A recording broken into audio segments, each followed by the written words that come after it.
The annual Parker family reunion was in full swing at my uncle's estate, the kind of gathering where success was measured in square footage and stock portfolios. I stood in a corner watching my cousin Marcus hold court near the imported marble fireplace, champagne in hand, regaling everyone with tales of his latest business triumph. "Another record quarter," he announced, straightening his Rolex, probably bought on credit. "Parker Technologies is expanding again. We just leased the entire top floor of the Diamond Tower downtown." I hid my smile behind my wine glass. The Diamond Tower, my latest real estate acquisition, purchased through one of my many shell corporations. Marcus had no idea he'd been negotiating his incredible deal with one of my property managers. "Sarah." My Aunt Beverly's shrill voice cut through my thoughts. "Come join the conversation. Tell everyone about what do you call it? Your little shop." I turned, meeting her patronizing smile with practiced patience. At 32, I owned half the commercial real estate in the city through my investment firm, but to my family I was just Sarah with her cute little vintage clothing store downtown. "It's doing well, Aunt Beverly," I replied quietly. "Thanks for asking." Marcus laughed, the sound echoing off the high ceilings. "Still playing shopkeeper, cousin? If you ever want to see how real business works, I could give you a tour of my company. Show you what actual success looks like." The irony almost made me choke on my drink. Marcus's success consisted mainly of over-leveraged expansions and desperate attempts to impress investors. His company was 3 months behind on rent in my building. "That's so kind of you, Marcus," I said, maintaining my modest facade. My cousin Emma, fresh from her latest shopping spree with Daddy's credit card, joined the conversation. "Sarah, honey, when are you going to get serious about your future? You can't play with clothes forever." They only knew. My little shop was actually a front for my real estate empire, Monarch Investment Group. I'd started small, buying a rundown storefront with my savings 7 years ago. Now I owned billions in prime commercial property, all hidden behind layers of corporations and holding companies. "I'm comfortable where I am," I replied. Uncle Richard, Marcus's father and self-proclaimed family patriarch, scoffed. "Comfortable isn't enough in this family, Sarah. Look at Marcus, expanding his tech company, making real moves in the business world. That's the Parker way." I watched Marcus preen under his father's praise, remembering how different things had been just a few years ago. When I'd first opened my shop, Marcus had been the first to mock me. "Retail is dead," he declared at the Christmas party. "But I guess some people aren't meant for bigger things." Now his company's survival depended on the very property he didn't know I owned. "Speaking of expansion," Marcus announced, swirling his champagne, "we just signed a deal to take over the entire west wing of the Diamond Tower. 40,000 square feet of prime office space. The landlord practically begged us to take it." Several relatives murmured appreciatively. I bit back a laugh, knowing the truth. My property manager had actually raised the rent 20% during negotiations, and Marcus had agreed out of desperation to maintain appearances. "Must be expensive," I commented innocently. Marcus waved his hand dismissively. "That's what success looks like, Sarah. Not everyone can understand the complexities of high-level business dealings. Some of us are built for bigger things than running a small shop." Just then my phone buzzed. The caller ID showed Diamond Tower Management. "Excuse me," I said, stepping aside. "I need to take this." "Probably a customer asking about vintage sweaters," Emma stage whispered, generating snickers from the gathered relatives. I answered, putting the call on speaker deliberately. "Yes, Mr. Harrison?" My property manager's voice filled the air. "Ms. Parker, sorry to bother you, but we need your decision on the Diamond Tower situation.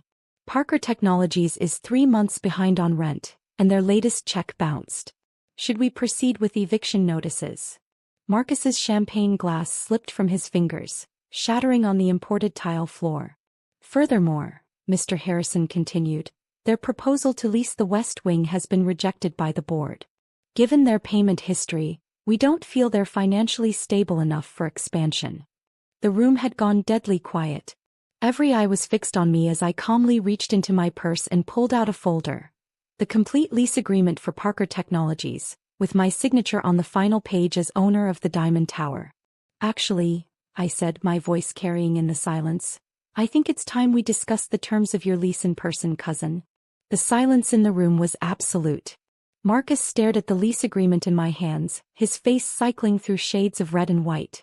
Aunt Beverly's perfectly Botoxed expression had frozen in shock, and Uncle Richard looked like he might need his heart medication. This has to be a joke, Marcus finally sputtered. You're just a shop owner. I smiled, placing the lease agreement on the marble coffee table. Actually, the vintage store is more of a hobby. Monarch Investment Group is my real business. Emma, who had been scrolling frantically on her phone, gasped. Monarch Investment? The company that owns half the commercial properties downtown. Among other things, I replied, taking a sip of wine. We've been quite busy lately.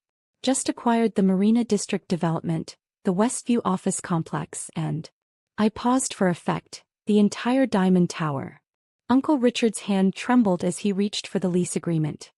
But Monarch is a billion-dollar company. The newspapers say it's run by some mysterious real estate mogul who never appears in public.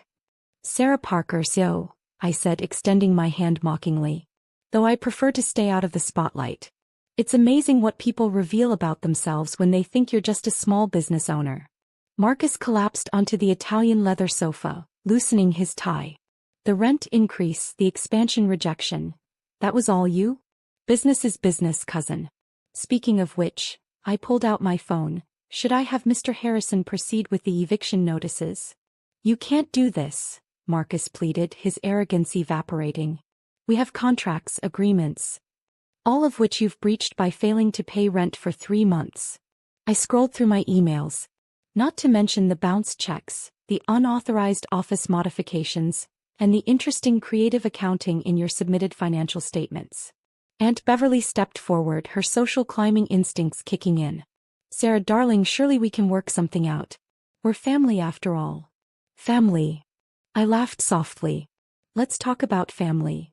I opened another folder on my phone, projecting it onto the massive TV screen that dominated one wall. 2016. Marcus tells everyone my shop will fail within 6 months. 2017. Uncle Richard advises his golf club friends not to do business with me because I'm just playing at being an entrepreneur. 2018. Aunt Beverly suggests I should focus on finding a husband instead of wasting time with retail. The photos and recordings played across the screen, years of subtle insults, dismissive comments, and condescending advice, all meticulously documented. 2019, I continued. Emma here starts a rumor that my shop is a money laundering front because, and I quote, how else could someone so basic afford that location? I smiled at my cousin. The answer, Emma, is that I own the building. But why keep it secret? Marcus demanded. Why pretend to be small time? Because money doesn't just reveal who you are, it reveals who everyone else is. I walked over to the bar, pouring myself another glass of wine. Every lease application that crossed my desk, every business proposal, every investment opportunity. I saw how you all treated people you thought were beneath you. Uncle Richard's face darkened. Now see here, young lady. No, you see here, I cut him off. Parker Technologies' latest loan application? Rejected by 3 banks this month. Care to guess who owns controlling interest in those banks? Marcus went pale. The expansion plans, our investors. Will be very interested to learn about your company's real financial situation. I picked up the lease agreement. Unless what? Marcus asked desperately. Unless we renegotiate. Not just the lease but everything. I sat down in Uncle Richard's favorite armchair. The one he never let anyone else use. First, Parker Technologies will undergo a complete restructuring. New management, new board, new direction. You're taking over my company? Marcus whispered. Saving it, actually. Though your role will be significantly reduced. I smiled. Think of it as a learning opportunity. You wanted to show me how real business works, remember? Emma tried to sneak out of the room, but I wasn't finished. Oh, and Emma? That boutique you've been planning to open with Daddy's money? The lease you signed last week for that prime location on 5th Avenue? She froze. What about it? Monarch owns that building too. Unfortunately, the space has just been leased to another tenant. My vintage shop is expanding. The room erupted in chaos. Marcus buried his face in his hands, probably calculating how quickly his carefully constructed image of success would crumble. Emma burst into tears, her boutique dreams evaporating. Aunt Beverly looked like she'd swallowed her expensive pearls. My phone buzzed again. "Miss Parker, your helicopter is waiting. The Singapore investors are expecting you for dinner." "Thank you, Harrison."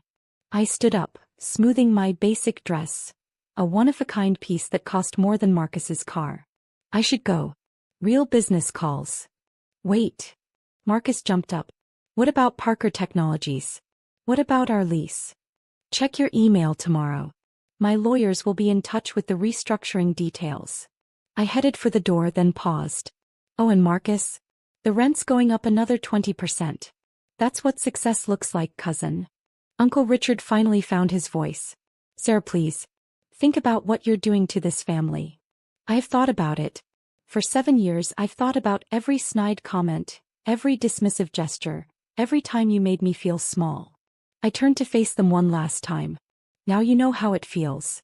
As I walked out to my waiting helicopter, I heard the chaos erupting behind me.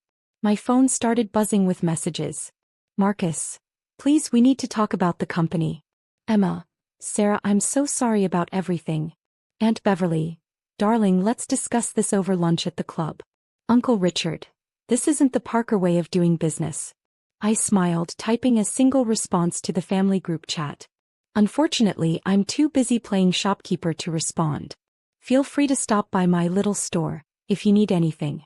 I hear the rent in that area is quite reasonable. At least it is if you own the building." The next morning, my assistant handed me the daily reports. Parker Technologies' stock dropped 30% overnight. Rumors about their financial stability are spreading. As expected. "Your cousin Emma has applied for a job at your vintage store. She attached a very lengthy apology letter. File it with the others. And your Uncle Richard wants to know if you'll be attending the next family reunion." I looked up from my desk where I was finalizing the acquisition of another office tower, this one housing several of my relatives' struggling businesses. "Tell him I'll have to check my schedule. Running a little shop keeps me quite busy." "And the vintage store's expansion?" "Proceeding as planned."